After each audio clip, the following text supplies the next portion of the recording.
All right, and we're back for another episode of the Lakers Fast Break podcast. It's Gerald Glassford coming right back at you here from Lakers Fast Break. Pop Culture Cosmos, Inside Sports Fantasy Football, and Game Source. We truly appreciate everyone out there listening to all of our shows, and if you can, please give us a 5-star review on Apple Podcasts. Plus, if you can like, share, subscribe, follow, or do anything that you can to support us right here at the Lakers Fast Break, LakerHolics.com, and the Hoopheads Podcast Network, plus also catch our shows every Sunday at 4 a.m. Eastern Time on Dash Radio. It is truly appreciated.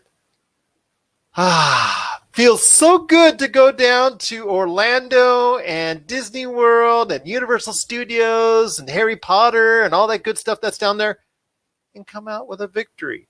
And that's what the Lakers did as they went ahead and pulled away in the fourth quarter in a nip-and-tuck battle, pretty much all the way through, but they did pull out a victory, 114-103, as they pulled away in the fourth quarter, like what happened to them on Saturday with the Mavericks, where the Mavericks pulled away from them.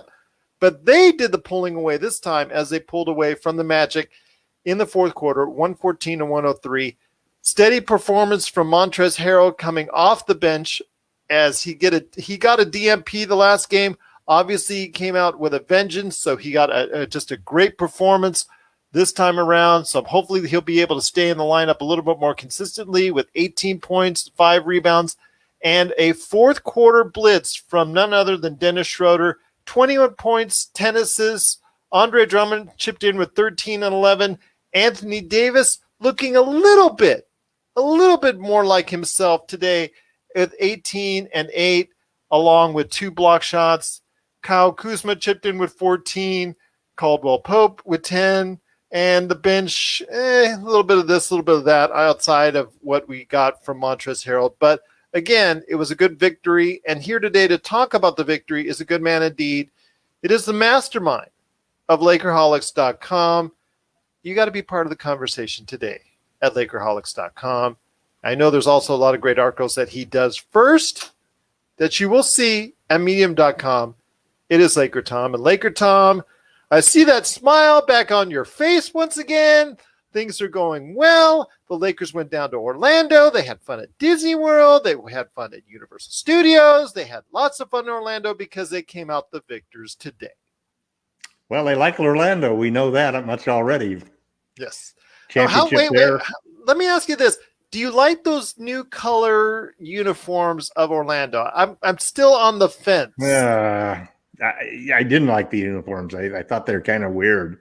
They're like white and orange, I think. White with orange trim. Part of it is that when you have 20 different uniforms for every single team or whatever number that they have, in the effort to sell more and more uniforms, you got to miss sometimes, Yeah. Some of these combinations are really atrocious. I find the same thing true of the Lakers. I find it strange when they wear the all white with the powder blue or the blue with white uniforms.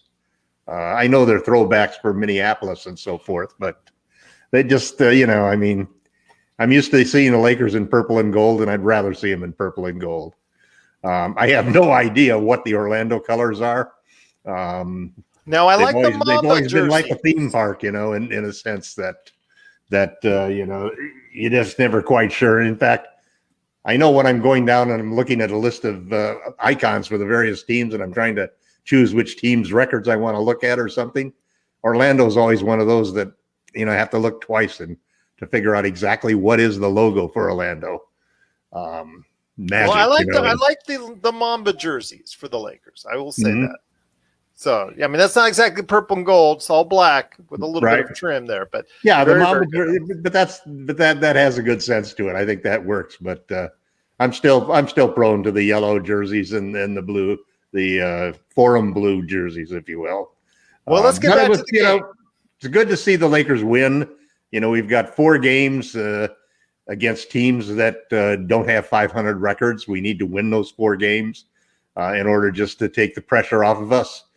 We've got 8 out of 12 games that I think are very winnable games. I predicted actually that we'd win all of the games except for the the Suns and the Clippers games. And just depends on how soon LeBron gets back. We might even have a chance at those games. But you keep playing down to the level of the competition, and sometimes it's going to bite you. And it didn't tonight, thankfully. The Lakers, after that atrocious second quarter where they were outscored by 18 points, allowed 40 points in the game or in the quarter, came back, and it still basically, took a little lead, but they just still couldn't pull away until the fourth quarter. And Dennis had a great game.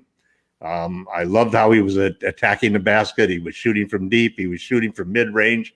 His mid-range has become a real weapon at this point in time for the Lakers. Yeah. Because that's one play you can always count on when he goes in there for that. But, hey, it's a win. It's a win. It doesn't matter if it was against the Magic or against the Clippers. It still counts the same in the standings, and that gives us a little breathing room. It ends the 3-game losing streak. Hopefully the start of a 4-game or more winning streak. And we'll take it. We'll take it and be smiling and be ready to move on to the next game. We've only got 11 more games left, I guess. And then the season is over. And we're getting good signs, at least through Instagram, that LeBron is soon coming back. We saw AD finish off the game with his first 3 after missing 11 straight since he came back. So that's a good sign. We just have to look for the positive things at this point in time and see what happens. I'm a little, I'm still on my campaign for the fact that I think that we need AD to play a lot of center in the playoffs, or we're not going to win. And hopefully Frank Vogel will understand that, and we'll have a nice conversation with Andre Drummond, Marc Gasol, and Montrezl Harrell as he tells all 3 of them that your minutes are going to go down once we get into the playoffs. Thanks so much to Chris Lardieri, who has his own great podcast, The Domination Sports Nation. Thank you so much for giving us the thumbs up. Also here today to talk about the game is a good man indeed. I want to ask you this. It is LRob. LRob has returned. And LRob, we are having a debate before you guys, you and both Sean, who is coming up next on the air. We were discussing a major issue in the course of the NBA, and that was, do you or do you not like the new Magic uniforms? I'm kind of neutral. I really didn't have a feeling one way or another about it, to tell you the truth.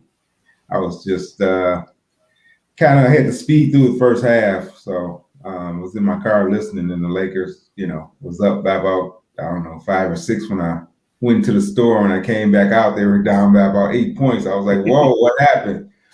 So, yeah, I didn't have a chance to scope the uniforms too much. I'll have to. You don't want to listen to the second quarter. You don't want to listen to the second quarter. Well, that's when I was listening. So, but at any rate, so I didn't have a chance. So that may have blurred my vision when I finally did get home to turn on the game and speed through the first half.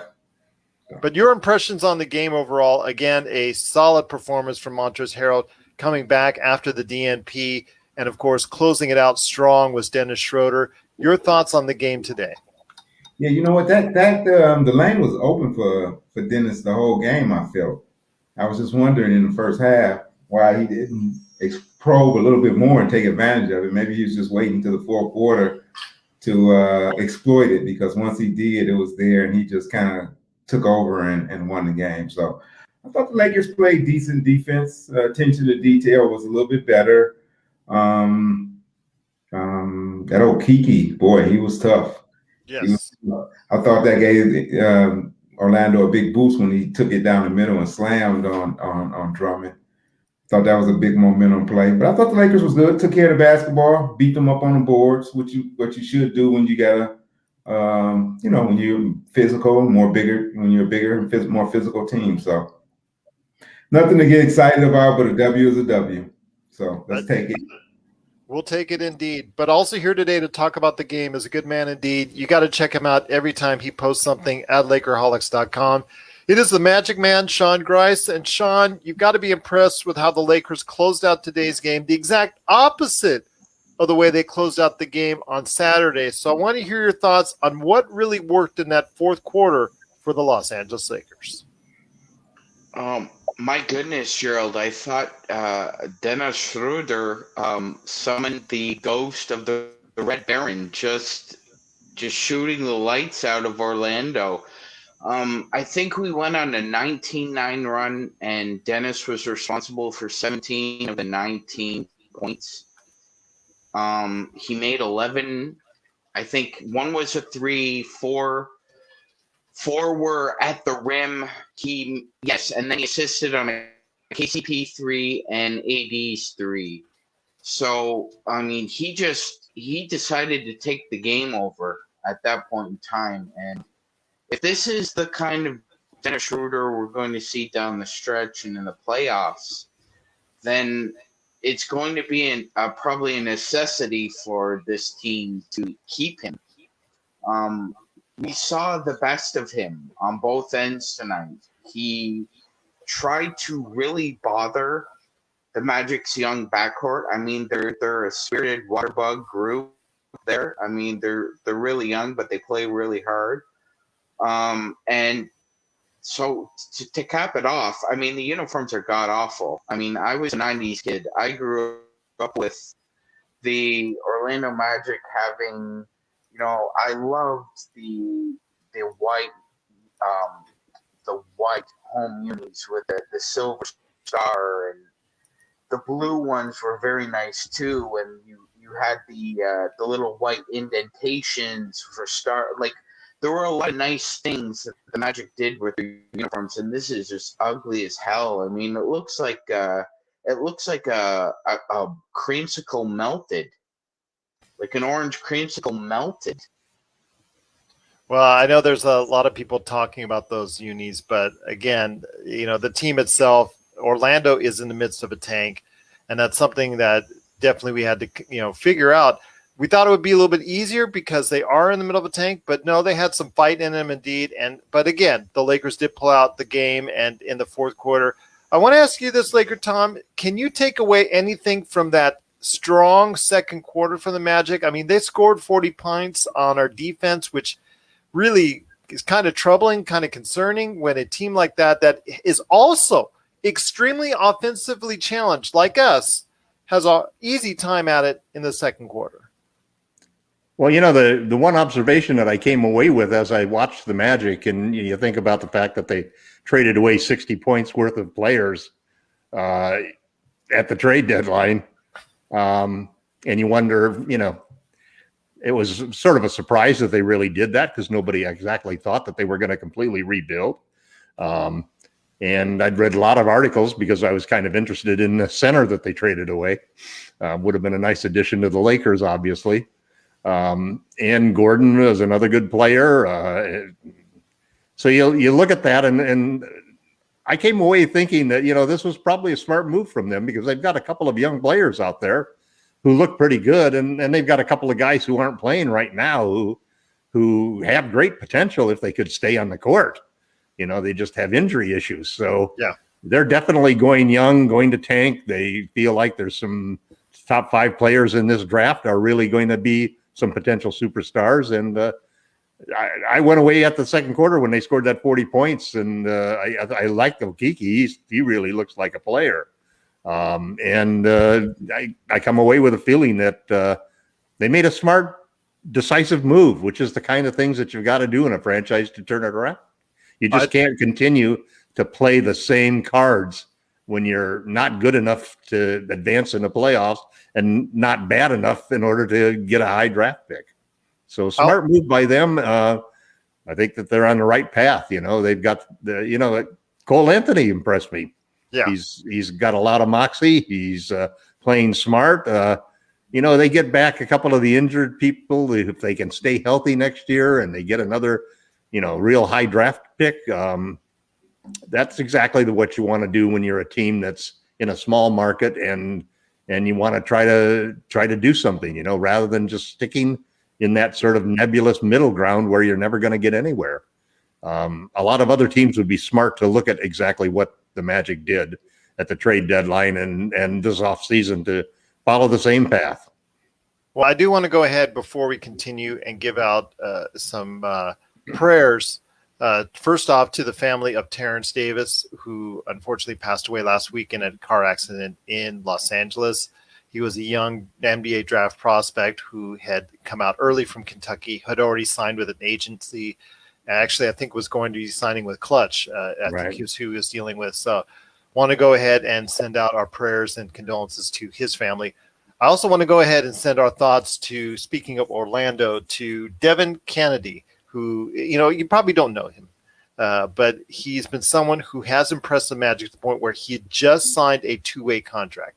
He had been on a 10-day and been struggling to keep in the league. And you got to give your heart out to this kid because, unfortunately, in the Magic's previous game, he had a compound fracture of his ankle. And if you saw it on Twitter, you don't actually see the part where, the gruesome part of anything, but you can see him in agony. You can see him in pain.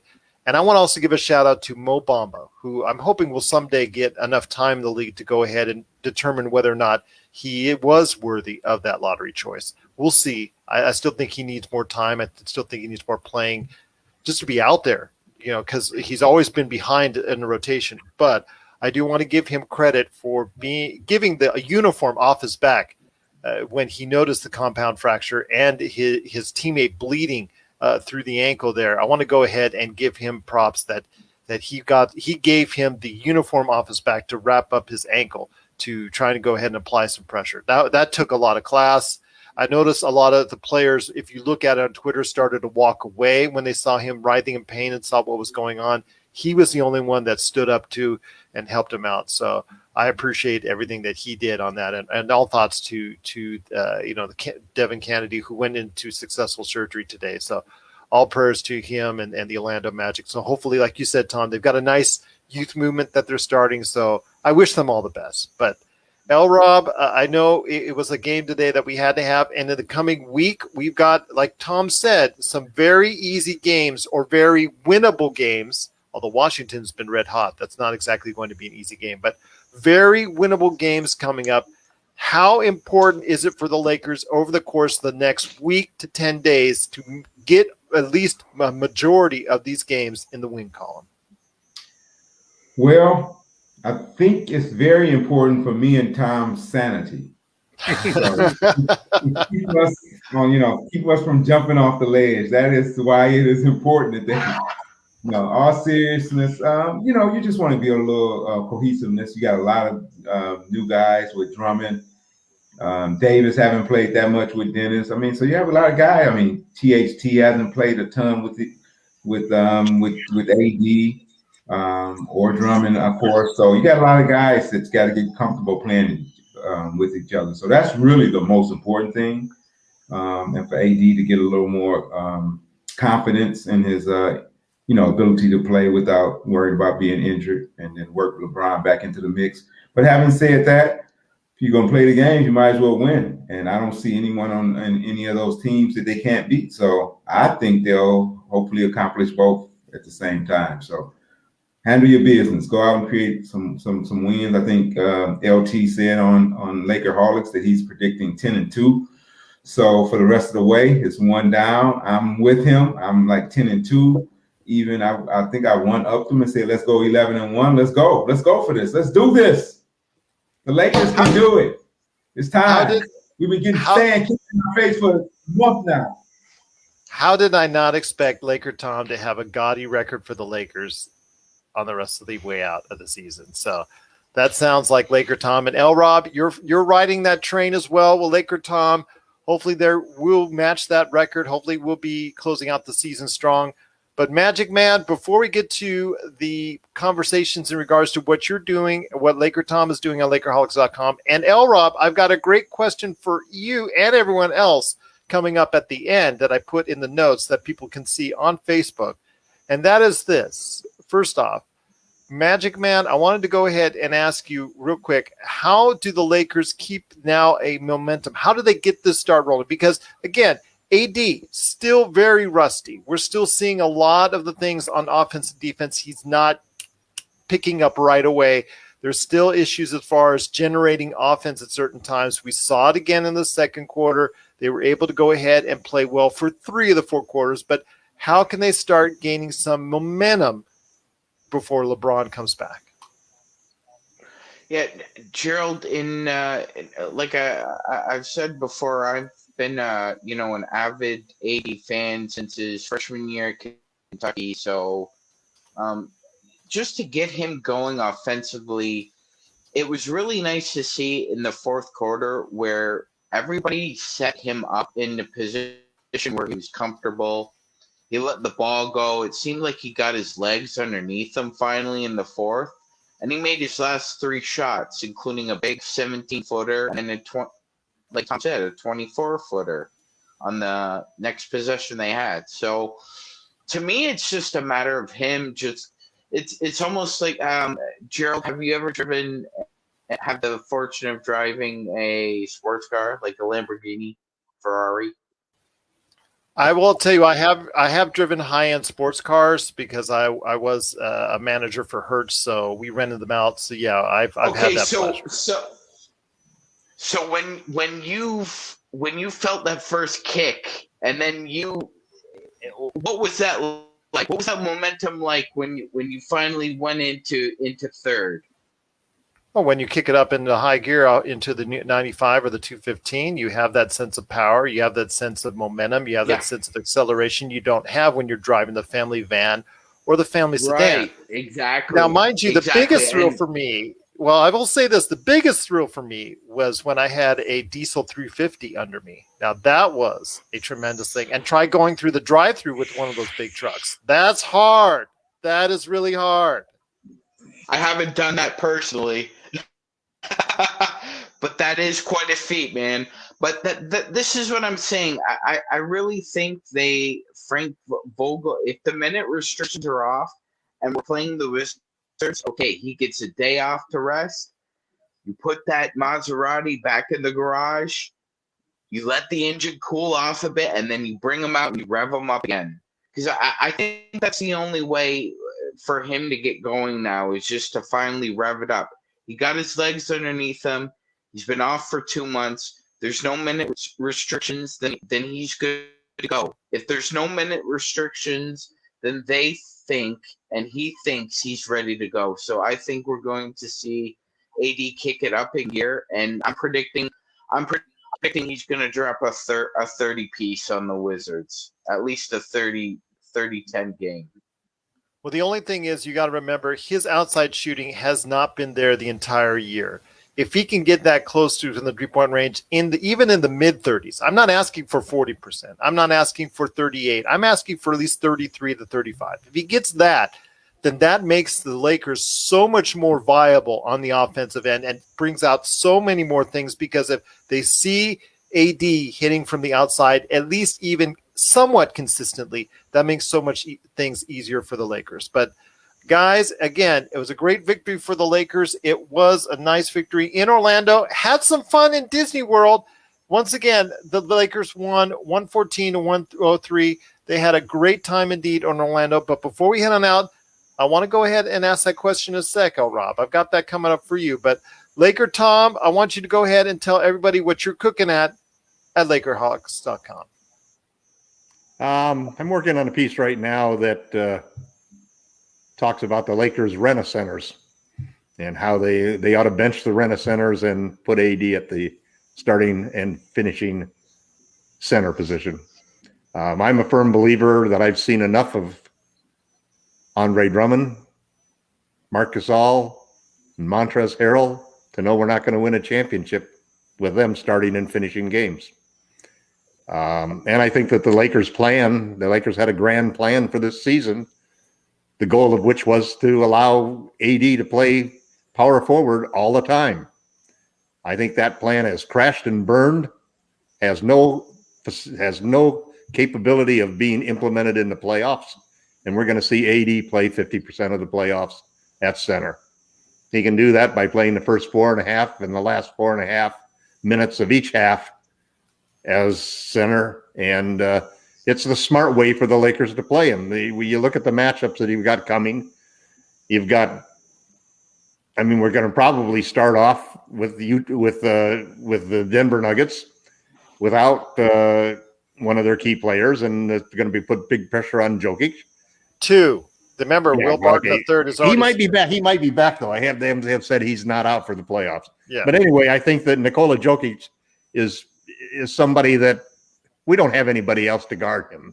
He's going to abuse any of the other three centers that we put out there. So you have to have AD match up against him, and it's not a case where he's going to be punished by physicality and banging in the post against him. Same thing when you go to Gobert. There's only one player we've got who can pull Gobert out to the 3-point line and make him actually can send him out of the game. You can put him on the bench with a player like AD. So for the first 2 rounds of the playoffs, I think it's going to be important that AD play center. And how does that impact the next 12 games, the next 11 games? Because they're not going to play him at center in the next 11 games. They're going to continue to try to figure out, what can we do with Drummond? What can we do with Gasol? What can we do to make Harrell effective? And the truth of the matter is that each one of them can be effective in certain matchups. And we're going to see a lot of those matchups in the next 2 or 3 weeks.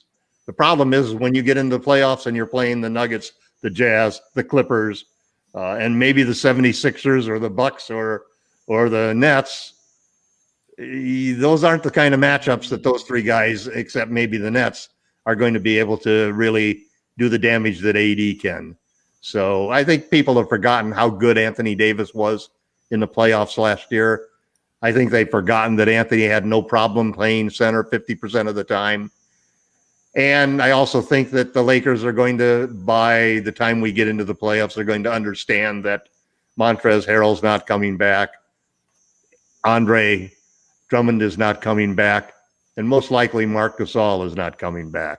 So why invest money and goodwill in giving them minutes to play unless we have a matchup that works for them? And most of the matchups that work for them are going to be coming off of the bench rather than starting the game.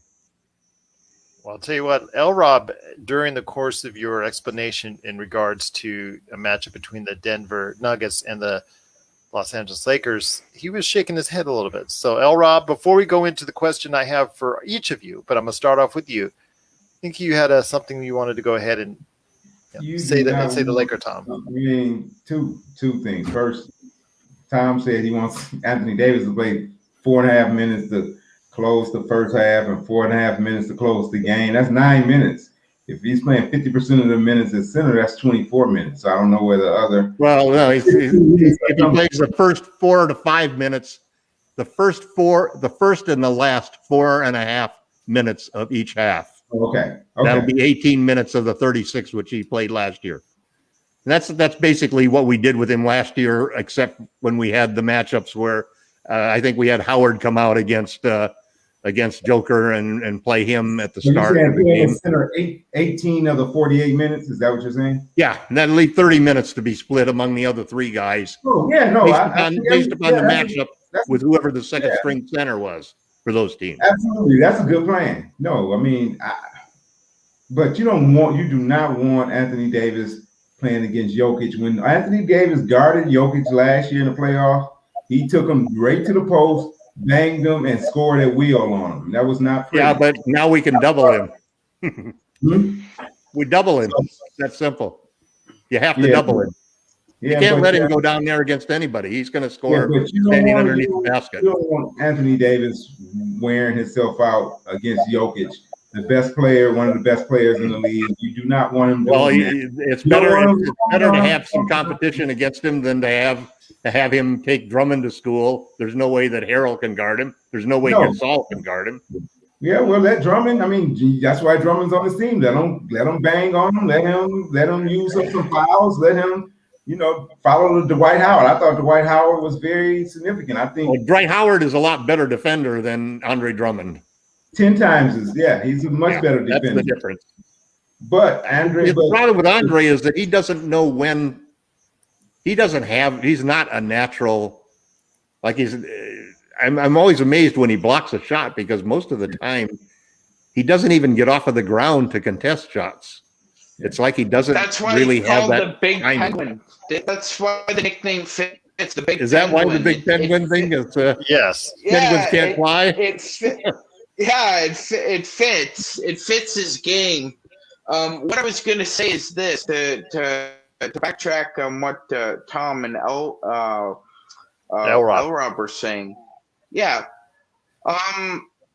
Vogel's made it a point to scheme to get Jokic in foul trouble. The last 8 times the Lakers have played the Nuggets with Vogel as coach, Frank has gotten Jokic in foul trouble very early in 5 of the 8 games. In 5 of the 8 games, he's had 2 quick early fouls, and he's out of there. If that happens in a playoff game or 2, oh my God, look out, because who's going to get him in foul trouble? Who do the Lakers have that could get him in foul trouble? Well, believe it or not, Tom, one of the reasons I think they picked up Drummond and Gasol is because, for one, I think Mark's smart enough to put Jokic in positions in the low post where he commits stupid fouls, because Nikola is a great player, no doubt about it, but he does still have a tendency to commit stupid offensive fouls. And I think Mark and Andre are very capable defenders of putting him in a position where he does something stupid like that. Worst to worst, but Anthony Davis is the guy who can actually make him foul him. He's the guy who can make the move that will draw the fouls. Him too. I think that this is. I was trying to throw you a softball for that one, Sean. All right. Well, again, worst comes worst, you have 15 fouls for Jokic against guarding him. So that's the worst thing that can happen is you have 15 fouls against Jokic to burn before you actually have to stick AD on him. But you could actually put 2 people on Jokic that would work really well. One would be Markieff Morris, and the other would be LeBron James. Well, with Davis being the weak side defender who would come over and block the shot or the guy to double him. I'm not afraid of, taking nothing away from Nikola. He is a great offensive player and is close to unstoppable underneath as any center in the league. But he's missing his Robin, and that's going to make a big difference when we play them. Oh, it is. I just think. Go ahead, guys. Let's go with LRob first, MagicMan, and then we'll close out the show. Was last year a mirage? Because of the pandemic, do we just wipe that championship off the board when we played Dwight Howard significant minutes and say that don't count? Because that was the key to that series as far as that's concerned, because Dwight Howard's play against Jokic was definitely a key for the Lakers winning that series as easily as they did. Yes. And guess what? We may not face Miami in the finals where you got where they don't have a legitimate big man on their team. They got some size over there. You're gonna face Lopez possibly. You're gonna face Embiid. So do you actually want AD defending Embiid, Tom? Is that what you're saying too? No, I think that's the one situation where I probably wouldn't want him to. I think that Joel is the one player who could really bully ball AD. I think that, and I also think that I wouldn't be putting AD and leaving him all alone on an island just to pick up fouls against Joker. I think that instead you might basically want to double him. You want to double him from different angles. You want to trap him.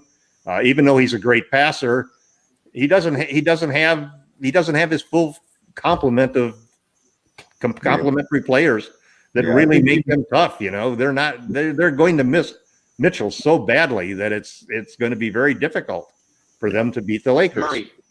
Murray, you mean? Yeah. Yes. It's going to be very difficult for them to beat the Lakers. And so basically what you want to do then is you want to take away Jokic. And the way you do that is by putting your best defender on him and then making sure that you trap him and really make him work and then make somebody else beat you. It's that simple. If he doesn't get 30, 40 points, they're not going to win the game. Well, I'll tell you what, they did win the game today, 114-103 over Orlando. That's, again, something we're going to have to look into as the Lakers hopefully will keep that number 5 spot. And maybe, possibly, by the end of the season, if you're talking about how successful that both LRob and LakerTom think the Lakers are going to be through the end of the season, may actually sneak into that 4 spot. and have the home advantage against a team like Denver. But we'll wait and see. If you have any questions for us, LakersFastBreak@yahoo.com. He's at LakerTom. He is at LakerTom. MagicMan's also on Twitter, so check him out as well. And then don't forget all the stuff that MagicMan does for us at Lakerholics.com. Tremendous job, especially the fact that he's a Lakers historian. Although we shouldn't ask Jeannie Buss her 5 favorite Lakers. That's a story for another day because, again, I know that it came out and she had some things where she said that her 5 favorite Lakers are the most impactful Lakers in history, in team history. And a lot of people got upset. Jerry West, Shaq were not on that list. I would be one of them. I understand why she put Phil Jackson on there. Maybe she's still thinking about him after all these years. We'll wait and see. LeBron James, as great as he is only been there 3 years now. I don't know if you would want to go ahead and put him on there. But again, that's another argument for another day because that would take an hour and a half to talk about our favorite Lakers, which we still plan to do because I know LakerTom and LRob.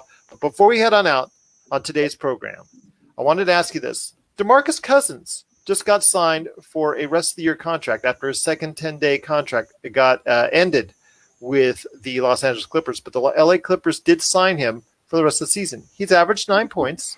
He's averaged 8 rebounds. Not done a bad job for them. He's actually played pretty good. So I want to hear your thoughts, and I'm going to start with you, LRob, first. If you had to do it all over again, and LakerTom was talking about this game after show after show about how they should go ahead and get DeMarcus Cousins, bring back Boogie, bring back Boogie, bring back Boogie. And unfortunately, the Lakers did not bring back Boogie. They signed Andre Drummond again. Hindsight is now 2020. So I want to ask you this. If you were to do it all over again, and you had both still on the free agent market, who would you have chosen? Well, I used to love Heat Wave back in the day, and Boogie Nights was a great song, but would not have wanted Cousins. Would not have wanted. I didn't want the Lakers to sign Boogie.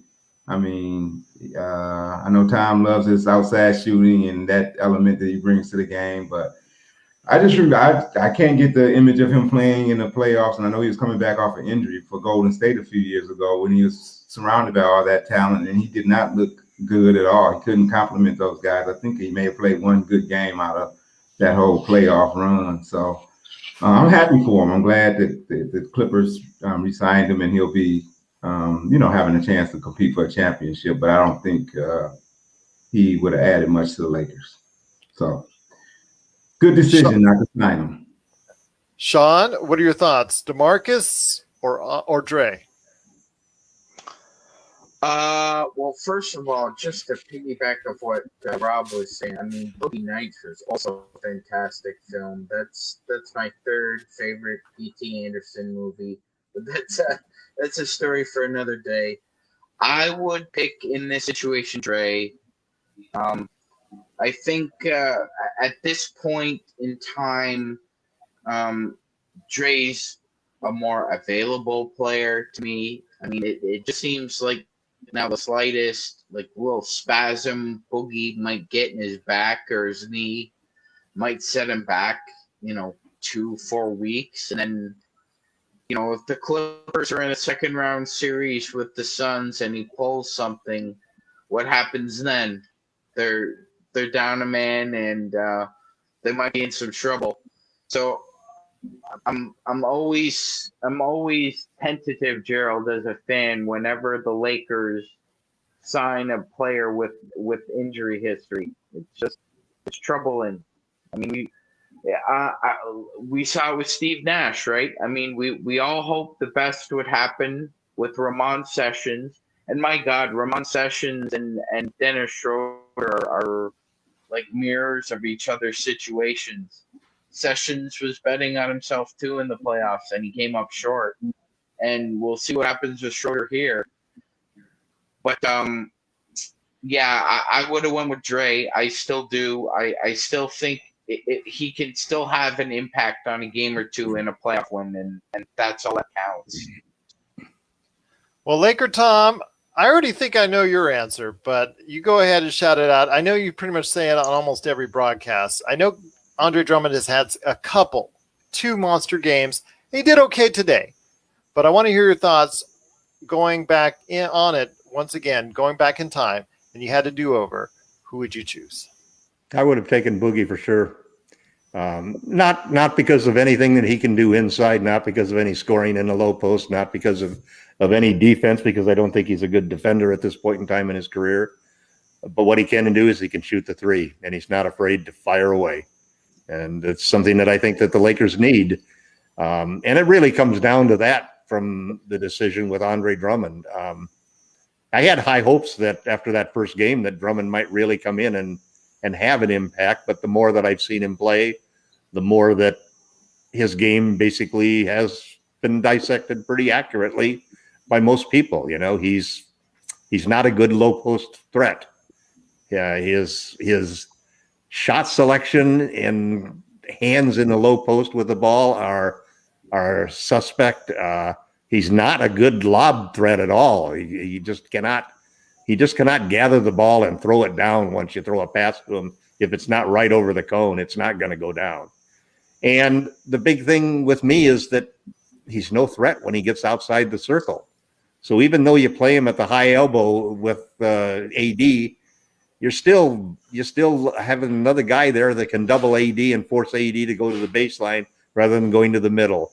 And it all comes back to just my strong feeling that you have to have 5-out sets to allow LeBron James and Anthony Davis to really ply their fare. You know, they know how to get to the hoop if there are lanes open.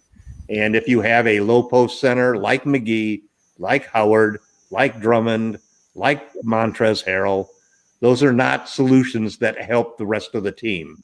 And that's really what my decision on Boogie versus Drummond is. It's more of a decision of how do you play when you have LeBron James and Anthony Davis.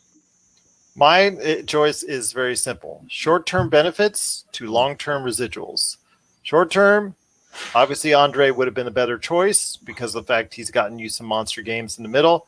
It's also been pretty bad in the middle at times. It's been a touch and go, but you have had a couple games that maybe DeMarcus couldn't have given you early on. But long-term, looking towards the playoffs, I think that you got to look at who is going to be playable in certain matchups and who is not. And the more matchups I see for the Lakers in the playoffs, DeMarcus Cousins would be more apropos simply because of the fact he can shoot the outside three. He is somewhat of a threat. He's not a great threat, but he is a threat from the three. That's something that Andre isn't. And if it gets to that point where you play Andre off the court real easily, and you also play Marc Gasol off the court real easily, and you also play Montrezl Harrell off the court real easy, you're stuck with what LakerTom has said, a majority of your minutes with Anthony Davis at the center, which is great, but AD is going to need some time off. And going to DeMarcus Cousins sitting on the outside, for me, would have probably been a better choice for the playoffs. So you have your choice. You have to weigh it. The short-term benefits versus the long-term gain. So for me, I would have probably said the long-term gain with DeMarcus Cousins. I know we probably wouldn't have lost. We probably would have lost a couple more games because Andre Drummond has had a couple monster games that have been the difference. But I would have taken the long-term gain that you would have had as far as a possible matchup that was in your favor for the Los Angeles Lakers. So there you go. 2-4, 2 against. But we want to hear your thoughts out there. Please, at Lakers Fast Break, or, the best place to go to Lakerholics.com. Let us know. Boogie or Dre? Let us know. Very simple. Boogie or Dre? Let us know. Jamie Sweet, you want to go ahead and tell him to go ahead and weigh his thoughts. He has plenty, but everybody else at Lakerholics.com, come on. Go ahead, Dre or Boogie. And even Lakerholics on Facebook. Let us know there as well. But guys, it was a great day for the Lakers. They're back in the winning ways. They went to Orlando. They had fun at Disney World. They had fun at Universal Studios. They had fun at SeaWorld. They had fun all over Orlando because they won today 114-103. I know I had a great time when I was in Orlando twice. We know where you went in Orlando too, don't we? Well, I didn't go to SeaWorld, but I did go to a lot of the water parks there. They have a tremendous amount of water parks, and they're all excellent, so I highly recommend it. And, of course, Disney World is just an event. You need a week You need a week at least for Disney World. I can tell you that. Universal Studios, if you've got some Harry Potter fans like I do in the household, you got to go. So there you go. But yes, definitely Orlando's a great time, but you need $10 million and you need 10 days. Simple as that. But again, the Lakers had fun in Disney World, 114 to 103. We will be back. When's the next Laker game? Let's go ahead and say next Lakers game. Was that Wednesday? Wednesday. Okay. It is Wednesday. Yes, Wednesday at the Wizards and Washington. That's right, because they are not going to be giving Joe Biden a jersey or anything like that. So they will not be meeting the president in Washington, D.C. But they will be meeting. Go ahead. I'm sorry. Yeah, no, I'm sorry for interrupting you, Gerald. I wanted to say during this whole global crisis that it's commendable the organization thought best. Just, thanks, but, we know you have bigger priorities at this point. Well, instead of meeting Joe Biden in Washington, D.C., they'll be meeting Bradley Beal and Russell Westbrook instead. So check us out on Wednesday after the game. It's going to be hopefully a great win for the Lakers once again. They need to get back on the horse once again and get those games rolling and get those wins rolling, because you know what? It's not going to get any easier in about 5 to 7 games. But LakerTom and LRob have the Lakers on a winning streak all the way to the playoffs. MagicMan and I, we're hoping that we can ride that train as well. Once again, we do want to thank so much Jonah Lynn, Wenald, Jamie, and Chris for giving us the love on Facebook. If you have a chance, check us out, YouTube, Facebook, wherever you get your podcasts, Dash Radio, also as well the Hoopheads Podcast Network. Got a big shout out for them. And of course, everyone at Lakerholics.com. But once again, it is the Lakers 114 to 103. We'll be back Wednesday after the game against the Washington Wizards. We'll bring that to you right after the game, right here at the Lakers Fast Break, at the Lakers Fast Break podcast.